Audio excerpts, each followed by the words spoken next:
Good morning dear students, मैं आपका mentor प्राज्ञ शर्मा स्वागत करता हूं कोह इंटरनेशनल स्कूल के ऑनलाइन प्लेटफॉर्म पर। और आज के वीडियो में आप मेरे साथ स्टडी करने वाले हैं the remaining part of lesson number 1, जिसका टाइटल है द फन दे हैड, वो मज़ा जो उन्होंने लिया। इस चैप्टर से रिलेटेड लगभग 4 वीडियो मैं आपको प्रोवाइड कर चुका हूं और 4 वीडियो में मैं ये कह सकता हूं कि लगभग पूरा चैप्टर ख़त्म हो चुका है। आज जो इसका लास्ट सेक्शन है, जो रिमेनिंग पार्ट है, उसके बारे में अपन इस वीडियो में स्टडी करेंगे। तो स्टडी करने से पहले मैं आपको इन शॉर्ट एक बार फिर से इस लेसन के बारे में बता दूं कि लेसन में क्या है। जो ये टाइटल है द फन दे हैड, इस स्टोरी को लिखने वाले हैं आइजैक एसिमोव और उन्होंने इस स्टोरी को फ्यूचर टाइम में सेट किया है। फ्यूचर टाइम जो कि चैप्टर में बहुत अच्छी तरह से मेंशन किया गया है, वर्ष 2157। आइजैक एसिमोव जो हैं वो कहीं ना कहीं अज्यूम करते हैं, वो ये चीज़ मानते हैं कि जब वर्ष 2157 आएगा उस समय एजुकेशन कैसी होगी, शिक्षा का रूप कैसा होगा, स्कूल्स कैसे होंगे, स्टडी मटेरियल कैसा होगा, और इवन दैट जो टीचर है, जो आज अपन प्रेजेंट में देखते हैं, एक फिजिकल ह्यूमन बीइंग, एक मानव जो होता है वह टीचिंग कराता है, बच्चों को पढ़ाता है। तो वर्ष 2157 में वो टीचर कैसा होगा। तो उन्होंने इस चैप्टर के माध्यम से बतलाया है कि इन फ्यूचर आने वाले वर्षों में लगभग 135-36 साल के बाद जो समय आएगा, और 135-36 साल जो स्टोरी है उसके अकॉर्डिंग है, लेकिन अपन तो ये कह सकते हैं अभी वर्तमान की हालत को देखते हुए कि ई लर्निंग चालू हो चुकी है, रोबोट जो हैं वो क्लासेस ले रहे हैं, बच्चे जो हैं कंप्यूटर के माध्यम से या किसी एक विशेष सॉफ्टवेयर के माध्यम से प्रेजेंट एज में स्टडी को चालू कर चुके हैं। और सबसे अच्छा जो उदाहरण वो आपके सामने है, आप भी वर्तमान समय में अपने घर पर अपने मोबाइल पर बैठकर या अपने कंप्यूटर या अपने लैपटॉप पर बैठ करके स्टडी कर रहे हो। तो आइजैक एसिमोव का जो आकलन था वह आकलन कहीं ना कहीं पूरा होता हुआ नजर आ रहा है वर्तमान में, वर्ष 2021 में। क्लियर है। तो उन्होंने इस पॉइंट ऑफ व्यू को दर्शाने के लिए 2 कैरेक्टर लिए स्टोरी में। फर्स्ट है मार्गी जो कि 11 साल की लड़की है, और सेकंड है टॉमी जो उसका बेस्ट फ्रेंड है और जिसकी उम्र 13 साल है। एक दिन टॉमी को अपने घर की अटक में एक किताब मिलती है जो कि काफ़ी वर्षों पुरानी होती है। वह किताब कागज़ के ऊपर छपी हुई होती है। तो वह क्यूरियोसिटी में आकर के, जिज्ञासा में आकर के उस किताब को अपनी फ्रेंड जो मार्गी होती है उसको दिखाने के लिए ले जाता है। जब मार्गी उस किताब को देखती है तो मार्गी भी बड़ा चौंक जाती है। वो ये देखती है कि किताबें इस तरीके की नहीं, पॉसिबल ही नहीं है। किताबें तो एक मूविंग ई टेक्स्ट के रूप में होती हैं जो कि टेलीविज़न पर या कंप्यूटर की स्क्रीन पर गति करता है, और टीचर जो होता है वह टीचर एक रोबोट या एक कंप्यूटर होता है जो कि पढ़ाने का काम करता है। तो वह बड़ा चौंकती है और चौंक करके टॉमी से कहती है कि ये किताब है। तो टॉमी उसको बतलाता है कि हाँ ये किताब है, मेरे दादा के दादा ने एक बार मेरे दादा को बतलाया था कि एक ज़माना था जिस ज़माने में सारी की सारी चीज़ें कागज़ के ऊपर छापी जाती थीं। तो मार्गी को ये चीज़ बड़ी अजीब सी लगती है, बड़ा पेचीदा सा लगता है, और वह तुरंत ही टॉमी से पूछती है कि चलो ठीक है, मान लिया ये किताब होती है, आप ये कह रहे हो कि ये किताब है, मैं मान लेती हूँ, लेकिन मुझे ये तो बताओ किताब का विषय क्या है, ये किताब किस थीम पर लिखी हुई है, इस किताब का सब्जेक्ट क्या है। तो टॉमी बताता है कि जो किताब है ये स्कूल के विषय में, विद्यालय के विषय में लिखी हुई है। इस किताब का जो सब्जेक्ट है वह स्कूल है। इतना सुनते ही मार्गी तिरस्कार से, घृणा के भाव से भर जाती है। क्यों? क्योंकि मार्गी को विद्यालय से नफरत होती है, वह विद्यालय को बिल्कुल भी पसंद नहीं करती है। और जब टॉमी के मुँह से इस प्रकार के वाक्य को सुनती है कि किताब विद्यालय के बारे में है, तो मार्गी पहले की तुलना में कहीं और ज़्यादा विद्यालयों से नफरत करने लग जाती है। कहानी इसी प्रकार आगे बढ़ती है। फिर टॉमी जो होता है वह टॉमी उस किताब को पढ़ने में व्यस्त हो जाता है। मार्गी भी उसके कंधे पर थोड़ा सा झुकती है और झुक कर के उस किताब को पढ़ना प्रारंभ कर देती है। थोड़ी ही देर के बाद वह वापस उस किताब के पेजेज को पलटते हैं तो उनको एक और बड़ा आश्चर्य होता है। वो ये देखते हैं कि वो पहला पन्ना जिसको टॉमी और मार्गी ने पहली बार पढ़ा था, उस पर जो भी चीज़ लिखी हुई थी, जो भी अक्षर लिखे हुए थे, वो अक्षर पन्ना पलटने के बावजूद दोबारा देखने पर बिल्कुल उसी हालत में मिलते हैं। तो इस चीज़ को देख करके भी वो दोनों बड़े ही चौंक जाते हैं, बड़े ही आश्चर्य में पड़ जाते हैं। फिर जो मार्गी होती है, वह मार्गी टॉमी से कहती है कि चलो ठीक है, जो कुछ भी हुआ मैंने मान लिया, लेकिन एक बात ये बताओ आप कि ये जो किताब है, यह किताब एक मूविंग ई टेक्स्ट तो है नहीं, चलती फिरती गति करती हुई कंप्यूटर की कोई लाइन तो है नहीं, लेकिन इस किताब को कब इस्तेमाल किया जाता था? तो टॉमी उसको बताता है कि जो ये किताब थी, ये वर्षों पहले जो विद्यालय हुआ करते थे उन विद्यालयों में पढ़ाई जाती थी। वर्षों पहले जो विद्यालय थे, जिस प्रकार के विद्यार्थी थे, जिस प्रकार के अध्यापक थे, वो इस प्रकार की किताबों से बच्चों को शिक्षण कार्य कराया करते थे। तो मार्गी थोड़ा सा अनमना होती है और अनमना होकर के कहती कि ठीक है, मान लिया, जैसे भी हो, जो भी हो, मैं आपकी बातों से सहमत हो सकती हूँ, लेकिन मैं इतना कहना चाहूँगी कि कुछ भी हो, कहीं ना कहीं उन पुराने ज़मानों में उन पुराने विद्यार्थियों के पास एक अध्यापक तो था ही था, अध्यापक तो होता ही था। तो टॉमी उससे कहता है कि स्टूपिड, मूर्ख, तू ज़्यादा नहीं जानती है, मैं तुझे बतलाता हूँ। उस ज़माने में जो अध्यापक था, वह अध्यापक एक आदमी, एक फिजिकल ह्यूमन बीइंग हुआ करता था, जो कि सभी बच्चों को एक साथ एक क्लास में एकत्रित करके पढ़ाया करता था। तो मार्गी इस चीज़ को सुन करके फिर एक बार चौंक जाती है और वो ये कहती है कि नहीं, मैं नहीं मानती कि एक आदमी और इतना ज़्यादा स्मार्ट, इतना ज़्यादा चतुर, इतना ज़्यादा बुद्धिमान हो सकता है कि वह सभी बच्चों को एक साथ घेरे और पढ़ा दे। पॉसिबल नहीं है। तो टॉमी जो होता है उसकी इस बात पर कहता है कि नहीं, ऐसा ही है, और यदि आप चाहो तो मैं शर्त लगा करके कह सकता हूँ, मैं शर्त लगा सकता हूँ इस बात के ऊपर।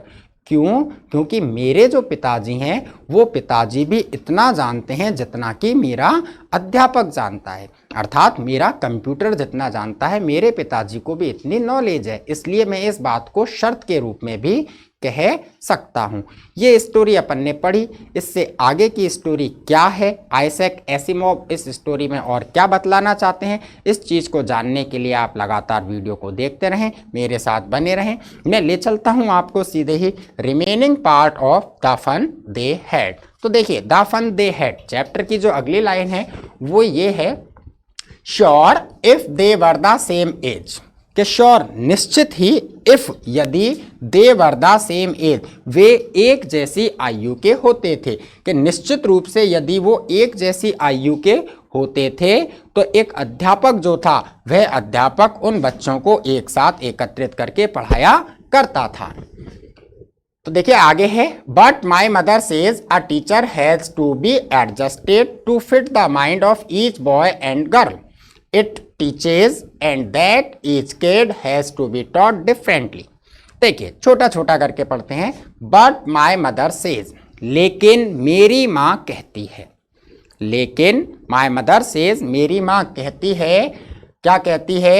A teacher has to be adjusted, कि एक अध्यापक को has to be adjusted, समायोजित करना होता है, अनुकूल बनना पड़ता है। एडजस्ट का मतलब समायोजित करना, तालमेल बैठाना, अनुकूल स्थापित करना, कि एक अध्यापक को तालमेल स्थापित करना ही होता है।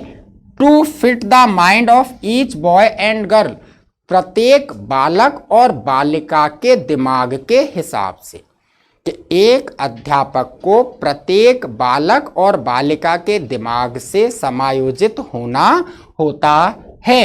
इट टीचेज, जिनको वह पढ़ाता है, एंड और दैट ईच किड, यही कारण है ईच किड, के प्रत्येक बालक को has to be taught differently, अलग अलग पढ़ाया जाता है। क्या बात आई कि मेरी माँ ये कहती है, मार्गी कह रही है कि मेरी माँ ये कहती है कि एक अध्यापक को प्रत्येक बालक बालिका जिनको वह पढ़ाता है, उनके दिमाग के हिसाब से खुद को समायोजित करना होता है। और यही एक कारण है जिन कारण से each kid has to be taught differently, प्रत्येक बालक को अलग अलग तरीकों से अध्ययन कराया जाता है, पढ़ाया जाता है। क्लियर है? देखिए आगे की line, just the same they did not do it. तो देखिए जस्ट द सेम, बिल्कुल इस तरह से, जस्ट द सेम बिल्कुल इस तरह से, they did not do it, वो इसे नहीं करते थे। अब ये दे का मतलब वो, अब वो कौन, वो का मतलब है यहाँ ओल्ड काइंड ऑफ टीचर। मैं ये लिख देता हूं OKT, मतलब ओल्ड काइंड ऑफ टीचर, कि पुराने समय में जो अध्यापक होते थे वो बिल्कुल भी इस तरीके से काम नहीं करते थे। आगे देखिए, if you do not like it, if यदि, you do not like it आप पसंद नहीं करती हो, यदि यह चीज आपको अच्छी नहीं लगती है, you don't have to read the book, तो आपको द बुक किताब को डोंट हैव टू रीड पढ़ने की जरूरत नहीं है। टॉमी कहता है उसकी मार्गी की बात को सुनकर के कि यदि आपको ये किताब अच्छी नहीं लगती है, आप इस किताब से संतुष्ट नहीं हो, किताब के बारे में जो बात कर रही हो, यदि उन मैं जो आपको बतला रहा हूँ उन चीज़ों से आप संतुष्ट नहीं हो, तो you don't have to read the book, आप इस किताब को बिल्कुल मत पढ़ो, आपको इस किताब को पढ़ने की आवश्यकता बिल्कुल भी नहीं है। क्लियर है? आगे की लाइन देखिए, I did not say I did not like it।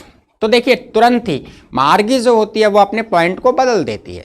मार्गी को ऐसा लगता है, मार्गी को ऐसा आभास होता है कि शायद अगर मैं अब ज़्यादा कुछ बोलूँगी तो टॉमी मुझे ये किताब पढ़ने नहीं देगा, और उसको उस किताब को पढ़ने में मज़ा आ रहा है। वो मन ही मन सोच रही है कि पुराने प्रकार के स्टूडेंट कैसे होते होंगे, पुराने टीचर्स कैसे होते होंगे, पुराने ज़माने में स्कूल्स कैसे होते होंगे, तो मन में उसके क्यूरियोसिटी है, वो इन सारी चीज़ों के बारे में जानना चाहती है।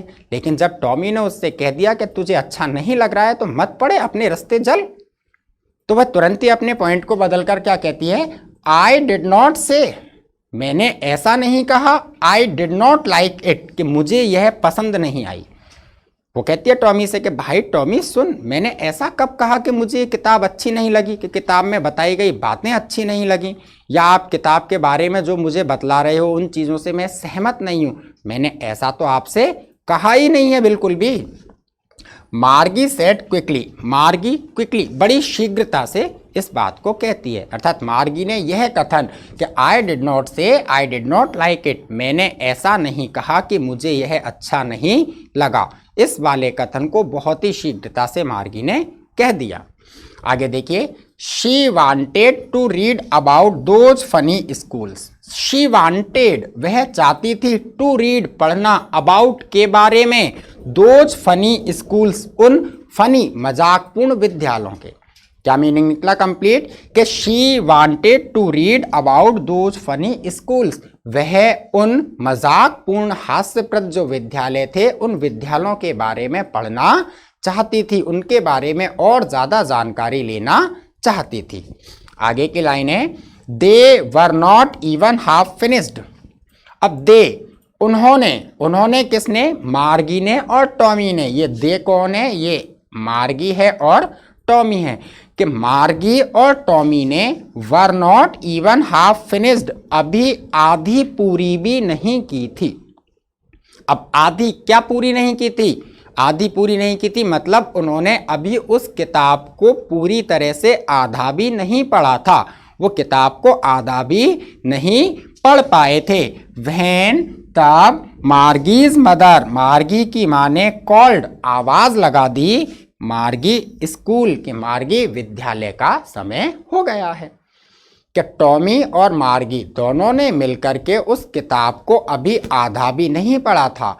इसी बीच में मार्गी की माँ ने मार्गी को आवाज़ लगाई और आवाज़ लगाते हुए कहा कि मार्गी, विद्यालय समय हो चुका है, अपने विद्यालय में अर्थात अपने कंप्यूटर पर बैठकर पढ़ाई कीजिए। क्लियर है? इसको स्लाइड अप कर लूँ जिससे अपन को नीचे की लाइंस और अच्छी तरह से दिखें और अपन को पढ़ने में भी और अच्छा लगे। तो देखिए आगे की जो लाइन है वो लाइन है, मार्गी कहती है, मार्गी लुक्ड अप, नॉट येट, मार्गी ने ऊपर देखा और ऊपर देख करके कहा नॉट यट, अभी नहीं। क्या हुआ कि जब मार्गी की माँ ने मार्गी से कहा तो मार्गी लुक्ड अप, मार्गी ने ऊपर देखा। क्यों? क्योंकि मार्गी तो टॉमी के साथ उस किताब को पढ़ने में व्यस्त थी, तो निगाहें उसकी किताब पर थीं। और जब माँ ने उसको आवाज़ लगाई तो मार्गी ने ऊपर देखा और देख करके क्या कहा, नॉट यट ममा, मम्मी अभी नहीं, नॉट यट अभी नहीं। कि अभी आप कह रहे हो कि मैं यहाँ से उठ करके और कंप्यूटर पे बैठ करके स्टडी प्रारंभ कर दूँ, अभी नहीं, अभी तो मैं टॉमी के साथ, अपने फ्रेंड के साथ किताब को पढ़ने में मशगूल हूँ।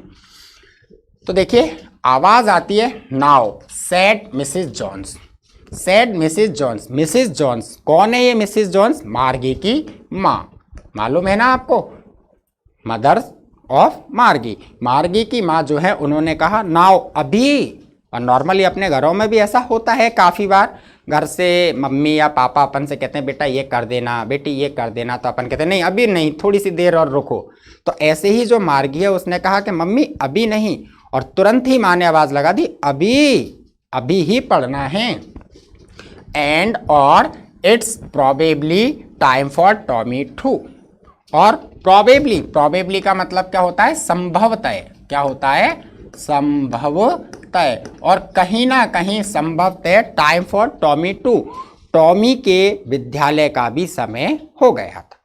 कि मार्गी की माँ ने मार्गी को पढ़ने के लिए आवाज़ लगाई, तो कहीं ना कहीं वही समय टॉमी के पढ़ने का भी था, तो टॉमी के पढ़ने का समय भी हो गया था। आगे देखिए, मार्गी सेड टू टॉमी, मार्गी ने टॉमी से कहा कि जब उसकी माँ ने उसको इंसिस्ट कर दिया कि अभी इसी समय खड़े हो जाओ और पढ़ना है, तो मार्गी सेड टू टॉमी, मार्गी ने टॉमी से कहा can I read the book some more with you after school. क्या कहा कि can I read the book some more, क्या मैं इस किताब को सम मोर, कुछ और ज़्यादा, क्या मैं इस किताब को और पढ़ सकती हूँ विद यू, आपके साथ, आफ्टर स्कूल, स्कूल पूरा होने के बाद। अर्थात जब मैं कंप्यूटर पर अपनी पढ़ाई को पूरा कर लूँगी उसके बाद जो समय होगा उस समय में टॉमी मैं इस किताब को आपके साथ और ज़्यादा पढ़ सकती हूँ या नहीं पढ़ सकती हूँ, उसने ये टॉमी से पूछ लिया। तो देखिए मे बी ही सेड नॉनचेंटली, नॉनचेंटली का मतलब क्या होता है? लापरवाही से, लापरवाही से। अपन लापरवाही से कह सकते हैं मतलब बिना किसी इंटरेस्ट के, बिना किसी रुचि के, रूखेपन जो होता है एक, उस तरीके का भाव वो कहलाता है नॉनचेंटली। तो देखिए मे बी ही सेड नॉनचेंटली, उसने नॉनचेंटली लापरवाही से, अनमने मन से, अर्थात एक रूखेपन से कहा मे बी, हो सकता है, ठीक है, अभी प्रॉपर जवाब नहीं दे सकता कि पढ़ सकती हो या नहीं, हो सकता है, देखेंगे, अभी फिलहाल तो स्कूल का टाइम है, स्कूल जाओ और अपने कंप्यूटर पर पढ़ाई करो। ही वॉक्ड अवे, ही वॉक्ड अवे, वह चला गया, विस्लिंग, सीटी बजाते हुए, द डस्टी ओल्ड बुक, उस डस्टी, धूल भरी पुरानी सी किताब को, टग्ड, टग का मतलब होता है दबाना, दबा करके, बीनीथ हिज आर्म, अपनी भुजा में। वापस रिपीट करता हूं, समझना, एक एक वर्ड का अर्थ बता दिया है, अच्छी तरह से समझना। कि देखिए ही वॉक्ड अवे विस्लिंग, विस्लिंग का मतलब होता है सीटी बजाता हुआ, क्या? सीटी बजाता हुआ, और डस्टी का मतलब धूल भरा, और टग्ड का मतलब दबा लेना। नॉर्मली पोजीशन होती है ना, अपन किताब को वगैरह कभी कभी अपनी आंख में ही दबा लेते हैं, इस तरह की पोजीशन है टग्ड। कि वह किताब को, जो धूल भरी किताब थी, जो गंदी हो रही थी, उस किताब को अपनी भुजा में दबा करके, विस्लिंग, सीटी बजाता हुआ, वॉक्ड अवे, वहां से खड़ा होकर चला गया। मार्गी went into the school room. अब मार्गी अकेले क्या करे? तो मार्गी की माँ ने तो उसको पहले ही विद्यालय के लिए कह दिया है, तो मार्गी went into the school room, मार्गी विद्यालय के कमरे में चली जाती है। अर्थात उसका जो स्टडी रूम होता है, जो उसके लिए स्कूल का काम कर रहा है, मार्गी उस कमरे में अंदर चली गई। It was right next to her bedroom, यह, इट मानी यह क्या? स्कूल रूम, मार्गी का जो स्कूल रूम था, was next to her bedroom, next to का मतलब होता है बगल में, क्या होता है? बगल में। कि मार्गी का जो स्कूल रूम था नेक्स्ट टू हर बेडरूम, उसके शयन कक्ष के बगल वाला कमरा ही था। जिस कमरे में मार्गी सोती थी उसके जस्ट बगल वाले कमरे में वह स्टडी किया करती थी। एंड और द मैकेनिकल टीचर, उसका यांत्रिक अध्यापक अर्थात उसका कंप्यूटर, कि मार्गी का यांत्रिक अध्यापक अर्थात मार्गी का जो कंप्यूटर था वह कंप्यूटर वाज ऑन का मतलब चालू था। ऑन कहते हैं ना अपन, लाइट ऑन कर दे मतलब लाइट चालू कर दे, तो उसका मैकेनिकल जो टीचर था, कंप्यूटर जो था वह चालू था। एंड और वेटिंग फॉर हर, उसका इंतजार कर रहा था। इट वॉज ऑलवेज ऑन, वह हमेशा चालू रहता था। इट वॉज ऑलवेज ऑन वही चालू होना, और ऑलवेज हमेशा, कि इट वॉज ऑलवेज ऑन, वह अर्थात मार्गी का जो मैकेनिकल टीचर था वह हमेशा चालू रहता था। एट द सेम टाइम, एक सेम टाइम समान समय पर, एवरीडे प्रत्येक दिन, एक्सेप्ट सैटरडे एंड संडे, सिवाय रविवार और शनिवार के। एक्सेप्ट का मतलब क्या होता है, के सिवाय या के अलावा, के शनिवार और इतवार के अलावा मार्गी का जो कंप्यूटर था, जो उसका टीचर था, वह टीचर हमेशा एक निश्चित समय पर, एक समान समय पर क्या होता था, चालू हो जाया करता था। क्लियर है। अब इसको और स्लाइड अप कर लेता हूं जिससे आगे का और भी अच्छी तरह से दिखे अपन को। देखिए, ये कहीं ना कहीं पिक्चर में शो किया गया है कि ये मार्गी का स्टडी रूम है, मार्गी इसमें बैठी हुई है, ये मार्गी है और ये अपने कंप्यूटर पर वो स्टडी कर रही है। तो आइजैक एसिमोव ने ये दर्शाया है कि इन फ्यूचर 2157 अर्थात 2157वां जो वर्ष होगा, उस वर्ष में कहीं ना कहीं अपन लोग इसी तरीके से स्टडी करेंगे। क्लियर है। आगे देखिए कि वह बिकॉज हर मदर सेड, अब देखिए लाइन जो थी वो ये थी, मैं वापस एक बार कैरी कर लूँ जिससे अपना लिंक ना टूटे, कि देखिए the same time everyday except Saturday and Sunday, के उसका मैकेनिकल टीचर जो था वह शनिवार और इतवार को छोड़ करके प्रत्येक दिन एक निश्चित समान समय पर चालू हो जाया करता था। अब वो चालू क्यों होता था तो उसको भी मेंशन किया है, बिकॉज हर मदर सेड, क्यों, क्योंकि मार्गी की जो माँ थी वह मार्गी की माँ सेड कहती थी, क्या कहती थी मार्गी की माँ, लिटिल गर्ल्स लर्नेड बेटर, मार्गी की माँ ये कहती थी कि लिटिल गर्ल्स छोटी लड़कियां लर्नेड बेटर अच्छे से अच्छा सीखती हैं, if they learned at regular hours, यदि वे लर्नेड सीखें रेगुलर हावर्स नियमित या फिर निश्चित घंटों में। क्लियर है। वापस रिपीट करता हूं, बिकॉज हर मदर सेड, क्योंकि मार्गी की माँ कहती थी लिटिल गर्ल्स छोटी लड़कियां लर्नेड बेटर अच्छे से अच्छा सीखती हैं, if they learned at the regular hours, यदि वह नियमित दिन नियमित घंटों से पढ़ाई करती हैं।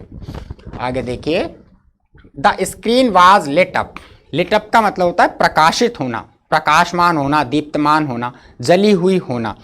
The screen was lit up, computer की जो स्क्रीन थी वह प्रकाशित थी अर्थात वह जली हुई थी। कहने का मतलब कंप्यूटर चालू था, एंड और इट सेड, वो कह रहा था अर्थात उसमें से आवाज आ रही थी, और क्या आ रही थी, टुडेज अर्थमेटिक लेसन, आज अंक गणित का अध्याय, अर्थमेटिक अंक गणित और लेसन का मतलब अध्याय, सबक या पाठ, कि आज अंक गणित का पाठ is on the addition of proper fraction, proper fraction, fraction का मतलब क्या होता है भिन्न, और प्रॉपर का मतलब क्या होता है प्रॉपर सरल, और एडिशन का मतलब क्या होता है जोड़, के आज जो सबक है, जो अध्याय है वह अंक गणित का अध्याय है, और अंक गणित में भी एडिशन ऑफ प्रॉपर फ्रैक्शन, सरल भिन्नों के जोड़ का अध्याय है, सबक है। प्लीज इंसर्ट यस्टरडेज होमवर्क, कृपया यस्टरडेज होमवर्क, कल के गृह कार्य को इंसर्ट का मतलब होता है प्रविष्ट करना, अंदर डालना, क्या प्रविष्ट करना या अंदर डालना, कि कृपया कल के गृह कार्य को इंसर्ट प्रॉपर स्लॉट, एक उचित छिद्र में इंसर्ट करो, प्रविष्ट करो। जैसा कि मैं पहले भी बता चुका था, ये स्लॉट जो है ये छिद्र है, अर्थात वो कंप्यूटर का वह पार्ट जहां अपन फ्लॉपी या डिस्क वगैरह लगाते हैं या अपनी पेन ड्राइव लगाते हैं, वह चीज है स्लॉट। तो कंप्यूटर क्या कह रहा था? कंप्यूटर कह रहा था कि कल का जो होमवर्क है उस होमवर्क को प्रॉपर स्लॉट में प्रविष्ट करो, अंदर डालो। आगे देखिए, मार्गी डिड सो विद आ साई। साई का मतलब होता है आह। क्या होता है? आह भरना, साई, दुख भरी आवाज निकालना। मार्गी डिड सो विद आ साई, मार्गी ने ऐसा ही किया, विद आ साई, एक दुख भरी आह के साथ, अर्थात मार्गी ने दुखपूर्ण अवस्था में अपने होमवर्क को उस प्रॉपर स्लॉट में इंसर्ट किया। आगे देखिए, शी वॉज थिंकिंग, वह सोच रही थी, अबाउट द ओल्ड स्कूल्स, पुराने विद्यालयों के बारे में, दे हैड, वो रखते थे, when her grandfather was a little boy, जब उसके दादा के दादा एक छोटे बच्चे थे। कि मार्गी उन पुराने विद्यालयों के बारे में सोच रही थी, वो पुराने विद्यालय जो उसके दादा के दादा जब छोटे बच्चे थे तब हुआ करते थे या उनके पास थे, उन पुराने विद्यालयों के बारे में मार्गी लगातार सोच रही थी। आगे देखिए, all the kids from the whole neighbourhood, वो क्या सोच रही थी?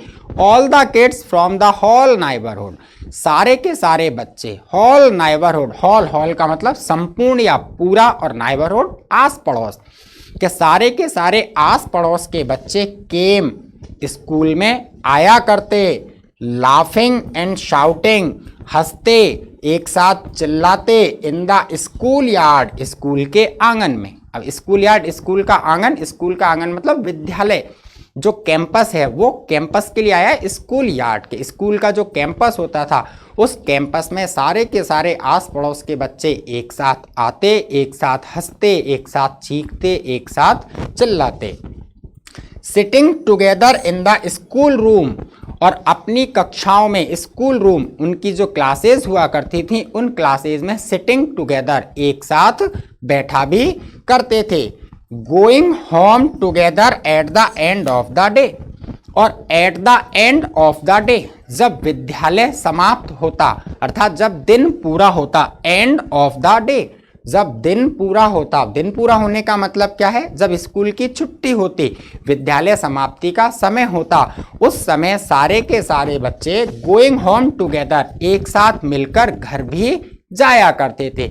मार्गी इन सारी चीजों के बारे में सोच रही थी और बड़ी दुखपूर्ण अवस्था में आह भरते हुए अपने प्रॉपर जो स्लॉट था उस स्लॉट में अपने कल के होमवर्क को प्रविष्ट कर रही थी। आगे देखिए, they learned the same thing, they learned, वो और भी सोच रही थी, क्या सोच रही थी? कि दे लर्नेड, वे, अब वे कौन? The kids of olden time, पुराने समय के जो बच्चे थे, students of the old age, पुराने जमाने के जो बच्चे थे वो सारे के सारे बच्चे लर्नेड, सीखते थे, द सेम थिंग्स, एक जैसी चीजों को, so they could help one another, ताकि दे कुड हेल्प, वे मदद कर सकते थे, वन अनोदर, एक दूसरे की, वन अनोदर, एक दूसरे की, कि वो एक जैसी चीजों को सीखते थे ताकि वे एक दूसरे की मदद कर सकते थे, विद द होमवर्क, गृह कार्य में, एंड टॉक अबाउट इट, और उसके ऊपर वो बातचीत भी कर सकते थे। क्लियर है? इसको थोड़ा सा और स्लाइड अप कर लूं जिससे अपन को अच्छा दिखे। आगे की लाइन है, एंड द टीचर्स वर, और वो क्या सोच रही थी? साथ के साथ वो ये सोच रही थी कि टीचर्स वर, कि जो अध्यापक थे वो अध्यापक पीपल, लोग हुआ करते थे, कि पुराने ज़माने में जो टीचर होते थे वो क्या होते थे? एक फिजिकल ह्यूमन बीइंग, एक आदमी होता था, हमारे कंप्यूटर या हमारे रोबोट की तरह टीचर नहीं होता था। The mechanical teacher was flashing on, अब फ्लैशिंग ऑन का मतलब प्रकाशित होना, समझ में आ रहा है ना? ये फ्लैशिंग ऑन, प्रकाशित होना, जर्नली अपन एक सामान्य सी लैंग्वेज कहते हैं, सामान्य सी भाषा में हो सकता है शायद आपको सुन करके बड़ा अजीब सा लगे, हंसी आए, जैसे झपझपाना होता है ना, कहीं कभी कभी अपने मोबाइल की स्क्रीन, टीवी की या कंप्यूटर की स्क्रीन झपझपाती है, तो the mechanical teacher was flashing horn, कि उसका जो मैकेनिकल टीचर था, जो यांत्रिक अध्यापक था, मार्गी का जो कंप्यूटर था वह झपझपा रहा था, वह चमक रहा था। द स्क्रीन, उसके दृष्टि पटल पर, व्हेन वी एड फ्रैक्शन 1/2, और वो क्या कह रहा था, व्हेन वी एड, जब हम जोड़ते हैं, फ्रैक्शन भिन्न 1/2, एंड, और इस प्रकार से, अर्थात वह उसको लेसन पढ़ा रहा है, तैयारी कर ली है उसने पूरी और वो प्रोसेस में आ चुका है कंप्यूटर, और कंप्यूटर कह रहा है कि जब हम भिन्न 1/2 और 1/4 को जोड़ते हैं तो, क्लियर है। मार्गी was thinking about how the kids must have loved it. मार्गी अभी भी थिंकिंग अबाउट, सोच रही थी, how the kids must have loved it, कि बच्चे इसे कितना पसंद करते थे। मार्गी अभी भी ये सोच रही थी कि बच्चे उन दिनों में अपने टीचर्स को, अपने स्कूल को, अपने स्कूल की एक्टिविटीज़ को कितना ज़्यादा पसंद करते थे।